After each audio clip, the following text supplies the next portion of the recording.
Hello दोस्तों, ये कहानी है एक ऐसी लड़की की जिसे किसी जुर्म के लिए 9 साल की सजा हो जाती है। अब ये लड़की जेल में अपने जेलर के साथ ही। खैर चलो बिना देर किए वीडियो को स्टार्ट करते हैं, लेकिन उससे पहले आपसे एक छोटी सी रिक्वेस्ट है, चैनल को सब्सक्राइब एंड वीडियो को लाइक करने की। तो कहानी शुरू होती है एना नाम की एक लड़की को दिखाते हुए। एना ने किसी ग्रुप के साथ इन्वॉल्व होकर के क्राइम किया था। दैट्स वाई ये पकड़ी गई और आ गई जेल। जेल में आने के बाद सबसे पहले एना के डॉक्यूमेंट्स को देखा जाता है, जिसके बाद इसके कपड़े उतरवा करके बॉडी चेकअप किया जाता है। अब एना को एक रूम दिया जाता है जो किसी फैसिलिटी हाउस से कम भी नहीं दिख रहा था। खैर थोड़ी देर बाद एना अपने रूममेट से मिलती है। अब यहाँ पर एक लड़की पर कुछ गेस्ट आने वाले हैं और हमें उनके सामने फैशन शो करना होगा। एना जब किचन में अपना काम कर रही होती है, तभी यहाँ पर जेल का जेलर आता है जिसका नाम जॉन होता है। जॉन सभी लड़कियों से फैशन शो के लिए तैयार होने के लिए बोलता है। तभी जॉन का नजर एना पर पड़ता है। ये इससे बात करने की कोशिश करता है, बट एना इससे कुछ नहीं बोलती। अगले सीन में सारी लड़कियां परफॉर्म करने के लिए तैयार हो रही होती हैं। तभी एना विंडो से मिनिस्टर को देखती है जो इनका फैशन शो देखने के लिए आ रहा होता है। इनके साथ जॉन भी था। फिर हम देखते हैं कि एना अपनी ड्रेस थोड़ी सी फाड़ लेती है। दरअसल एना जॉन को इम्प्रेस करना चाहती थी।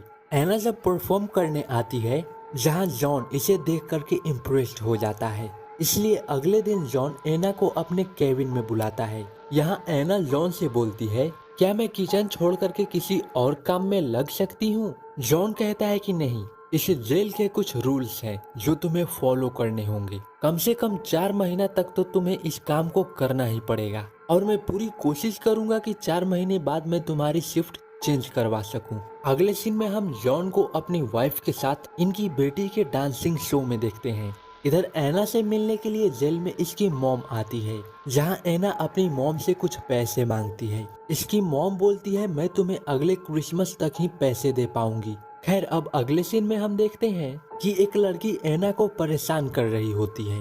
ये लड़की एना को गलत तरीके से टच कर रही होती है। एना को ये अच्छा नहीं लगता, जिस वजह से एना गुस्सा हो जाती है और इसे मारने लगती है। इस झगड़े की वजह से एना को जॉन अपने केबिन में बुलाता है, जहां जॉन एना से बोलता है कि अगर ऐसा ही चलता रहा तो तुम जेल से कभी बाहर नहीं निकल पाओगी। लेकिन एना बिना कुछ बोले यहाँ से चली जाती है। फाइट के दौरान एना को चोट लग गई होती है, इसलिए एना की रूममेट अब ये लड़की एना को किस करने की कोशिश करती है, लेकिन एना को ये पसंद नहीं आता, इसलिए एना इसे यहाँ से जाने के लिए बोल देती है। अगले दिन एना की सुनवाई के लिए कोर्ट में बुलाया जाता है। कोर्ट रूम में जाने से पहले एना की चेक इन होती है, जिसमें इसके सारे कपड़े खुलवाए जाते हैं, जिसके बाद ही इसे रूम में ले जाया जाता है, जहां इसे 9 साल की सजा सुना दी जाती है। इसके बाद एना जॉन से मिलने के लिए जाती है, जहां जॉन एना से बोलता है कि अगर तुम जेल में सबसे अच्छे से पेश आती हो, अपना व्यवहार सुधारती हो, तो तुम्हारी सजा कम हो सकती है। और एक बात कि मैंने तुम्हें किचन वाले काम से हटा दिया है और अब से तुम्हें कंप्यूटर वाला काम करना होगा। एना जब अपना काम कर रही होती है, तब वहाँ जॉन आकर के इसे टच करने लगता है, लेकिन एना इसे कुछ नहीं बोलती। अब अगले सीन में एना कुछ लिख रही होती है, जहाँ जॉन आकर के इससे बात करने की कोशिश करता है, पर एना इसे एक लेटर दे करके यहाँ से चली जाती है। इस लेटर में लिखा हुआ था कि मुझे इस जेल में घुटन सी महसूस होती है, प्लीज मेरा ट्रांसफर किसी और जेल में करवा दो। घर आने के बाद जॉन एना के ही बारे में सोचने लगता है। अगले दिन जॉन एना से मिल करके इसे समझाता है कि ऐसा नहीं हो सकता। इसी बीच दोनों एक दूसरे के काफी करीब आ जाते हैं और एक दूसरे को किस करने लगते हैं और धीरे धीरे दोनों को एक दूसरे से प्यार होने लगता है। एक दिन जब जॉन एना के पास आता है, तो ये देखता है कि एना ने वॉल पर एक पेंटिंग बनाई है।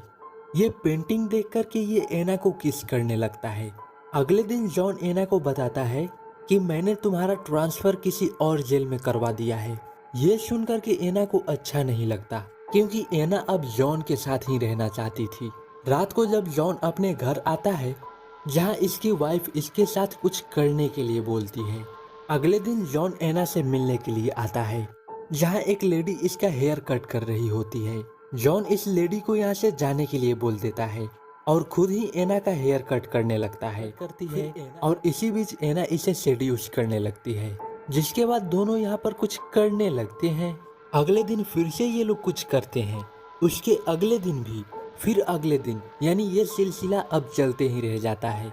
ऐसा ये लोग कई दिनों तक करते हैं, लेकिन अब जॉन का मन भर चुका था, इसलिए आज ये ऐसा करने से मना कर देता है। तभी वहाँ पर एक जेल की स्टाफ आती है और जॉन को एक मीटिंग में चलने के लिए बोलती है। इधर एना से मिलने के लिए इसकी मॉम आती है, जिनके बीच किसी बात को लेकर के झगड़ा हो जाता है, इसलिए एन गुस्सा होकर के अपने रूम में चली आती है, जहां इससे मिलने के लिए जॉन आता है और यहाँ फिर से दोनों का कुछ होने लगता है। यहाँ पर जॉन एना की कुछ फोटोज भी लेता है और फिर अपने घर चला जाता है। रात को एना जॉन को मैसेज करती है, लेकिन जॉन अपने फैमिली के साथ होता है, इसलिए जॉन एना को अच्छे से रिप्लाई नहीं दे पाता। अगले दिन एना जॉन के ऑफिस में आती है और कल रात के लिए इस पर गुस्सा होती है।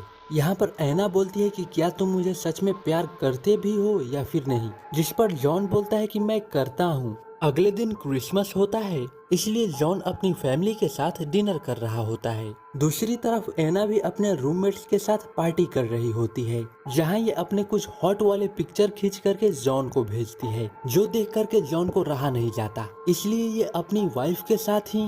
खैर दूसरी तरफ एना जॉन का वेट कर रही होती है, लेकिन जॉन इससे मिलने नहीं आता, इसलिए एन गुस्से में बहुत सारी नींद की दवाइयाँ खा लेती है, जिसकी वजह से एन की तबीयत खराब हो जाती है, जिसके बाद इसे हॉस्पिटल में भर्ती कर दिया जाता है, जहां जॉन इससे मिलने के लिए आता है। जॉन इससे पूछता है कि तुमने ऐसा क्यों किया, जिस पर एना बोलती है कि ताकि तुम मेरे पास आ सको। ये सुनकर के जॉन इसे गले लगा लेता है। रात को जॉन एक बार में आता है, जहां ये बहुत ज्यादा ड्रिंक कर लेता है। ड्रिंक करने की वजह से इसे अब हर तरफ एना एहसास होने लगा था कि ये अब एना से प्यार करने लगा है। अगले दिन जेल का एक हेड ऑफिसर जॉन को अपने पास बुलाता है, क्योंकि इसे पता चल चुका था कि इसका एन के साथ अफेयर चल रहा है, लेकिन जॉन बोलता है कि नहीं तो, ऐसा तो कुछ नहीं है। अब कई दिनों तक जॉन एना से नहीं मिलता। एक दिन जॉन एना को कॉल करता है, जहां एना जॉन से ओयो में चलने के लिए बोलती है, इसलिए जॉन इसे ओयो में लेकर के आता है।